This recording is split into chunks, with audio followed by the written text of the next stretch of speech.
दोस्तों, मेरी कोशिश होती है हकीकत पर मबनी कहानी मैं आपके लिए पेश करूं, जिसके लिए अक्सर मुझे थोड़ी देर हो जाती है। इसके लिए मैं आपसे माजरत ख्वाह हूं। नए आने वाले दोस्तों से गुजारिश है कि हमारे चैनल को ज़रूर सब्सक्राइब करें और बेल आइकन के बटन को दबाएं, ताकि हर नई आने वाला वाक़या आप तक जल्द से जल्द पहुंच जाए। ये कहानी मुझे मेरे एक व्यूवर्स ने ईमेल के ज़रिए भेजी है। दोस्तों, अगर आपके पास भी कोई कहानी हो और आप हमें भेजना चाहते हो तो डिस्क्रिप्शन में दिए गए ईमेल एड्रेस पर ज़रूर भेजें। हम आपकी कहानी को अपने अल्फाज और अपनी ज़बान में बयान करेंगे। बढ़ते हैं कहानी की ओर। ये कहानी है आदिल की। आए हम उसके दिए हुए अल्फाजों को बयान करते हुए कहानी को आगे बढ़ाते हैं। मेरा नाम आदिल है और मेरी एक ट्रैवल एजेंसी है जिसके अंदर 5 लोग काम करते हैं और पाँचों के पाँचों बड़े खुश हैं क्योंकि मेरा काम बहुत अच्छा चल रहा है। यह बात है 2011 की। मैं अपनी ट्रैवल एजेंसी में बैठकर काम कर रहा था। एक शख्स मेरी ट्रैवल एजेंसी में आया और वो मेरे एक वर्कर के साथ बैठकर दुबई जाने के लिए टिकट बनवा रहा था। वो शख्स काफ़ी मजाकिया था। उसकी बातें सुनकर मुझे भी बड़ा मज़ा आ रहा था। हालांकि मैं अपना काम कर रहा था, लेकिन मैं उसकी बातों पर भी गौर कर रहा था। खैर, जब उसने टिकट बना ली और फारिग होकर जाने लगा तो मैंने उसे आवाज़ देकर अपने पास बुलाया। उससे हाथ मिलाया और मैंने उससे कहा कि आपका नाम क्या है। तो उसने कहा कि मेरा नाम जुम्मन है। मैंने उसे बैठने के लिए कहा, वो बैठ गया। हमने बातें शुरू करी। अभी लंच टाइम में 1.5 घंटा बाकी था, लेकिन बातें करते करते कब 1.5 घंटा गुजर गया मुझे पता ही नहीं चला, क्योंकि उसकी बातें इतनी फ़नी थी कि मुझे बहुत पसंद आया। मैंने उसे इसरार किया कि खाना मेरे साथ खा कर जाए। उसने पहले तो मना किया, लेकिन फिर मान गया। कहा चलो ठीक है। मैंने खाना मंगाया। हम लोगों ने साथ बैठकर खाना खाया। तो बातों बातों में उसने मुझे बताया कि मैं दाबेची से आया हूँ, कराची से कुछ दूर है ये। वहाँ पर कोई इतनी ख़ास ट्रैवल एजेंसियाँ नहीं है, और एक आधी है तो उस ट्रैवल एजेंसी में इतना अच्छा काम नहीं है, जिसके लिए करके मुझे कराची आना पड़ा। और मैं आपके इधर आया हूँ तो मुझे और भी ज़्यादा मज़ा आया। तो मैं तो आपसे ये कहना चाहूँगा कि अगर आप खोल सकते हैं तो अपनी एक ब्रांच दाबेची में खोलें, और मुझे उम्मीद है कि आपका जिस तरीके से काम है आपकी ब्रांच अच्छी चलेगी। उसकी बातें सुनकर मुझे बहुत अच्छा लगा, क्योंकि कुछ दिनों से मैं भी सोच रहा था कि अपनी एक नई ब्रांच बनाऊं। तो उसकी बातें सुनने के बाद मुझे यकीन हो गया कि मुझे दाबेची में ब्रांच खोलनी चाहिए और लाजमी वो ब्रांच अच्छी चलेगी। खैर, जाते हुए उस शख्स ने मुझे अपना नंबर दिया और एड्रेस दिया और मुझसे कहा कि अभी दुबई जाने में मुझे 1 महीना है। अगर आप आना चाहो तो वहाँ पे विज़िट करो, लोकेशन देखो, मैं आपको वो सब दिखाऊंगा। अगर आपको पसंद आए तो आप अपनी ब्रांच खोल लेना। मुझे उसकी बात अच्छी लगी। मैं खैर घर गया, सारी रात सोचता रहा। सोचने के बाद जब सुबह को मैं अपनी ट्रैवल एजेंसी पे आया, काम किया, शाम हुई तो मैंने अपनी गाड़ी स्टार्ट की और मैं इसके दिए हुए एड्रेस पर चला गया। कुछ ही घंटों के बाद शहर ख़त्म हुआ तो गांव का रास्ता शुरू हुआ। कच्ची सड़क थी, मट्टी मट्टी हर जगह पर थी। अब रात क्योंकि हो गई थी तो मुझे भूख भी लगी। तो जो रास्ते में पहली होटल आई, मैं वहाँ पर रुक गया। वहाँ पे जाके मैंने कुछ खाना शाना खाया। उसके बाद जब मैं वापस गाड़ी की तरफ आया तो मैंने देखा गाड़ी कच्चे रास्ते से आते हुए मट्टी में ढेर हुई पड़ी थी। तो मैंने गाड़ी से कपड़ा निकाला और शीशा साफ किया। अब जो मेरी गाड़ी का बैक शीशा था, मैं उसको साफ करने के लिए गया तो मैंने देखा कि शीशे के ऊपर कुछ लिखा हुआ है। मुझे बड़ी हैरानगी हुई। मैंने गौर से देखा तो उस पर लिखा था, मत जाओ। मैं सोचने लग गया कि ये मत जाओ किसने लिखा। फिर मुझे लगा कि शायद किसी बच्चे ने या किसी शख्स ने ऐसे ही लिख दिया होगा। खैर, मैंने कपड़े से साफ की मट्टी और मैं गाड़ी में बैठकर चल पड़ा। अभी मैंने 20 से 25 मिनट का ही रास्ता तय किया था कि मेरी गाड़ी अचानक उछलने लगी, हल्की हल्की छलांगे मारने लगी।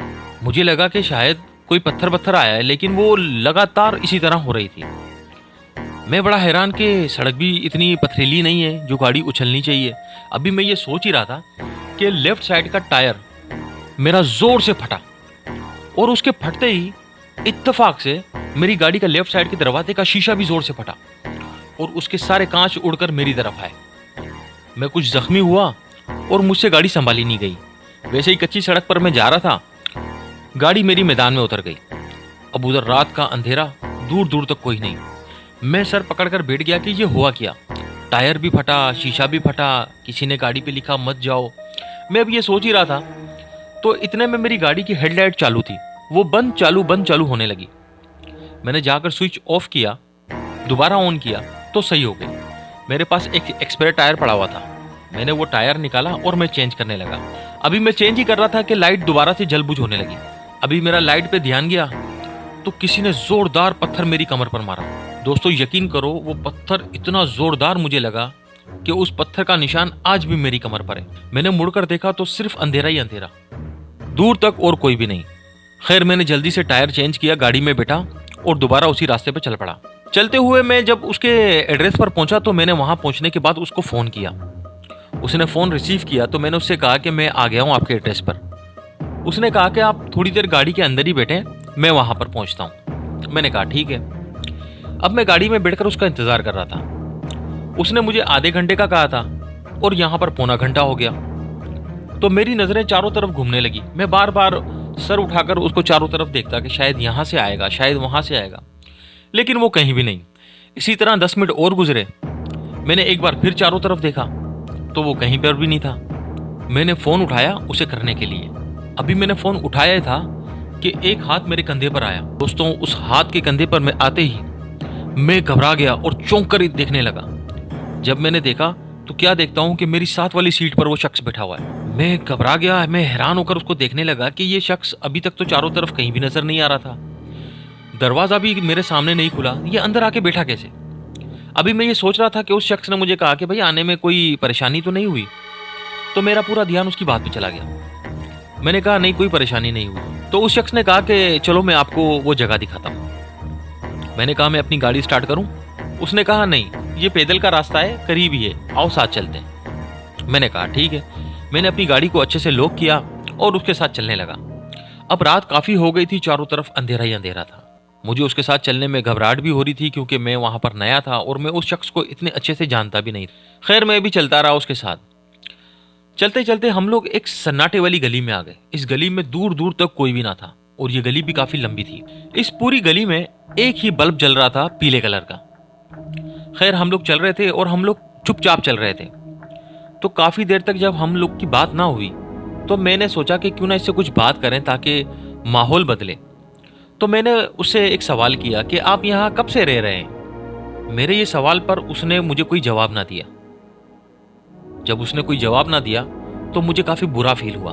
फिर मैंने सोचा कि शायद इसने मेरी बात सुनी नहीं या समझी नहीं। तो मैंने दोबारा से थोड़ी तेज आवाज में उससे कहा कि आप यहाँ कब से रह रहे हैं? इस बार पूछने के बाद फिर भी उसने मुझे जवाब ना दिया तो मुझे हैरानगी होने लगी।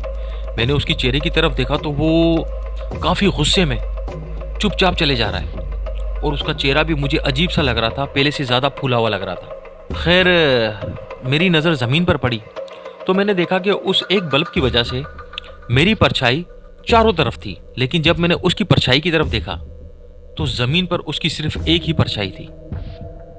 यह देखने के बाद मेरा दिमाग सुन्न होने लगा और मेरी हैरत वहां टूटी जब मैंने देखा कि उसकी एक परछाई है, लेकिन जब वो अपना राइट कदम उठाता तो परछाई में उसका लेफ्ट कदम उठता और जब वो अपना लेफ्ट कदम उठाता तो परछाई में उसका राइट कदम उठता। ये देखने के बाद ना जाने क्यों मेरा हलक सूखने लगा, मेरे माथे से पसीने आने लगे और मेरा दिल की धड़कनें तेज होने लगी और मेरा सांस आस्ते आस्ते टूटने लगा। मेरे कदम दोस्तों इतने भारी हो गए कि मुझसे अपने कदम उठाए ना गए। मैं आहिस्ते आहिस्ते अपने कदम जमीन पर घसीट घसीट कर आगे बढ़ रहा था, जिसकी वजह से मेरी स्पीड बिल्कुल स्लो हो गई, लेकिन वो अपनी उसी स्पीड से चले जा रहा था। हालांकि वो मुझसे काफ़ी आगे पहुंच गया।